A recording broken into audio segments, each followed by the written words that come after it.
What is up, everybody? We got ourselves another 3 versus 3 ranked game that we got going on here. I am playing as UNSC. Believe I am playing as, I am playing as Kasano.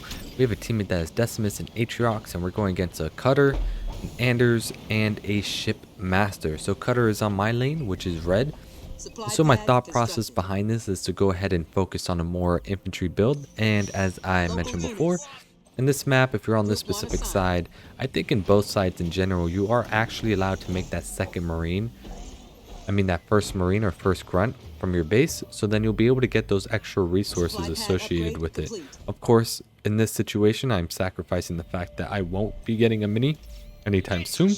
But if that does happen, I'll go ahead and get barracks on my 5th point and deal with that situation when the time comes. So as soon as we get enough power, we're going to go ahead and upgrade that gen, and now we have enough supply to go ahead and get our second gen right on time with the marine being built. So that just goes to show it's going to work out in that regards. And so yellow does look like he's going to try and take that mini base that blue is supposed to get.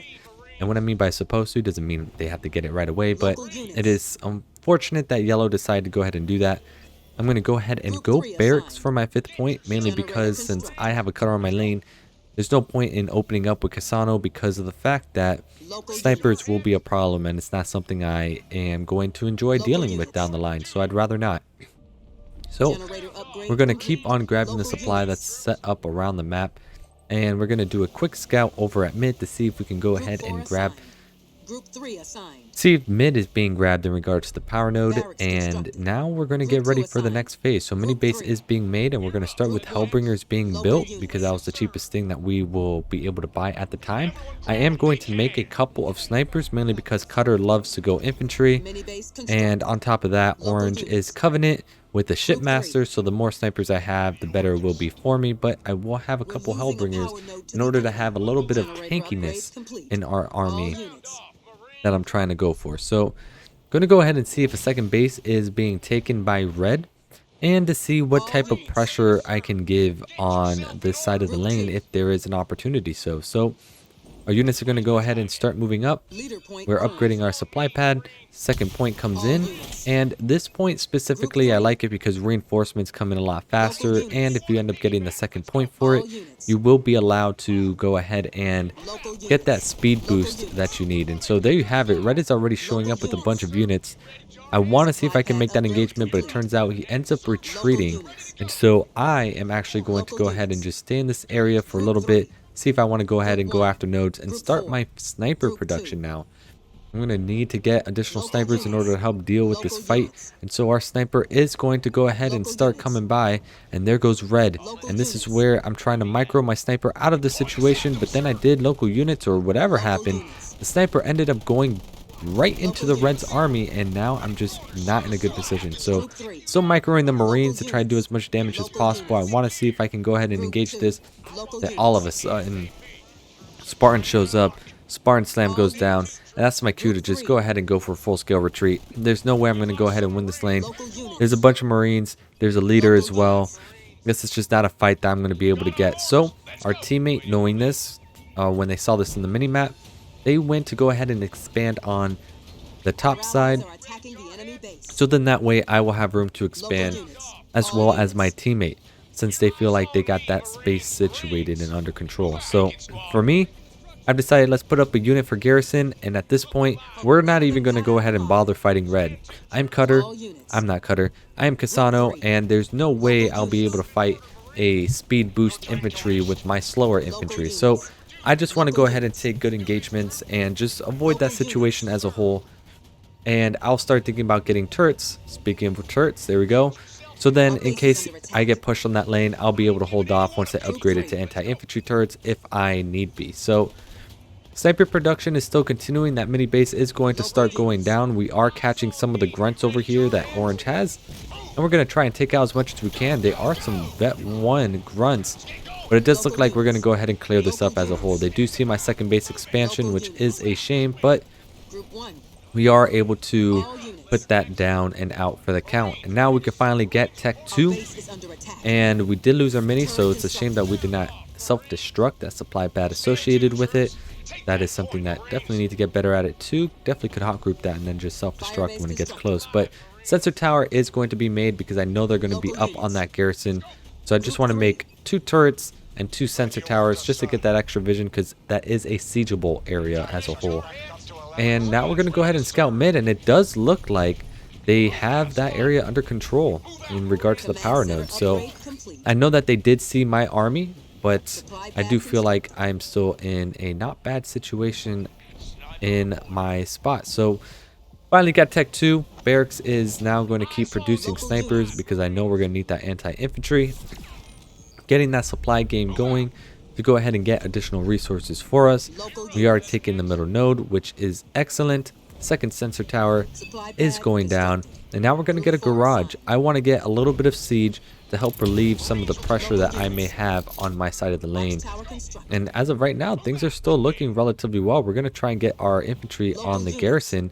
And speaking of which, this is why I chose to do double sensor tower. So then I can go ahead and deal with them being garrisoned on that side and just be able to respond to that accordingly. And so I took that out, which is always a great sign. Since second sensor tower is up as well to provide that additional vision, can never go bad.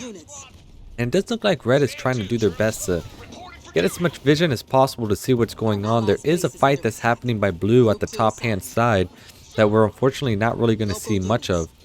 But Kodiaks are now starting to get built, as well as a scout or a jackrabbit, because we want to get that upgrade as well to get that additional vision.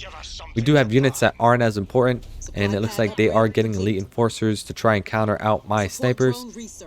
And now we're going double vehicles, so we're not really going to focus on the heals. And speaking of which, here's the situation that that blue is in. But it does look like that level 1 Atriox will be able to hold just finely in that regard. So now it's my turn to go ahead and try and make a good engagement. We do have some snipers. We're going to do hold, attack, move, precision.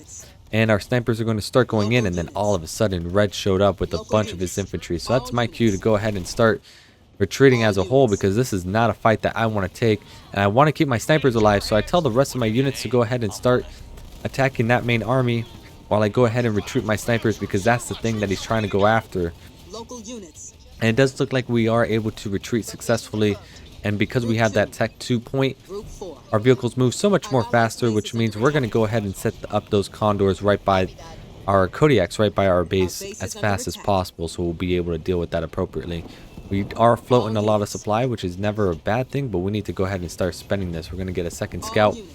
Red is getting cleansing, and their infantry is going down little by little. All our snipers are coming in. Our Kodiaks are also doing damage as well. We do have a Wolverine for anti-air, just in case that shows up, because we don't have our infantry upgraded. Siege turret is being made. More supply is being made. And now we're going to start working towards the next phase, which is getting siege over at middle. And it does look like cleansing being will go down, and their leader for red will be going down as well, because he has stun with the Decimus. And it looks like orange lost a lot of his elite enforcers as well. So now we took out a lot of red's infantry army. We took out a lot of orange's army as well. We're going to get that air pad up, and then we also want to try and get a third gen, because we're kind of slack in the power department. But long and behold, we're just going to start our siege, and we have enough supply to do a flame warhog drop if we need to. And here we go. We're going to start dropping it right onto their army. The stun's going to go down. We have plenty of snipers to go ahead and deal with the Spartan that's going to try and hijack one of my warhogs. But the Sentinel beam does go down. And so we're going to go ahead and just take some damage with the Sentinels, which isn't really ideal. But we're finally going to go ahead and get some Nightingales. That self-destruct supply pad that I did is really coming back to haunt us, because it turns out we don't really have the resources for it. But siege is continuing. We wiped out everything yellow has. Light blue has great momentum at the top hand side. And orange is trying to salvage up an army to go ahead and try and defend this. So we're going to see how this turns out. But we're going to send our warhogs over to go ahead and engage yellow at mid. Bunch of reavers are at mid, but it's not really going to go ahead and do much. So siege is going down, and there you have it. Yellow decides to just disconnect and self-destruct their base altogether, and with that, this game is going to end up coming into a close real fast. There are some hunters, but we are going to go ahead and snipe them down, and this game's going to be done. And so I think the key thing here is just like, right, red, I knew the situation and I wasn't going to have a good matchup that I really wanted. So instead of me trying to fight them and force that issue, I went the other way around. So it is a pure 99 game. Our orange was a Smurf, so we went 12 for 31, 8 for 24, 9 for 8. And the enemy went 22 for 15, 29 for 9, and 13 for 4. So with that being said, hope you enjoy. If you did, that's awesome. Leave a like, subscribe, or comment if you feel like it. If not, enjoy yourself. Have a good one. Enjoy the rest of your day, week, or whatever your situation is. Until next time, G out.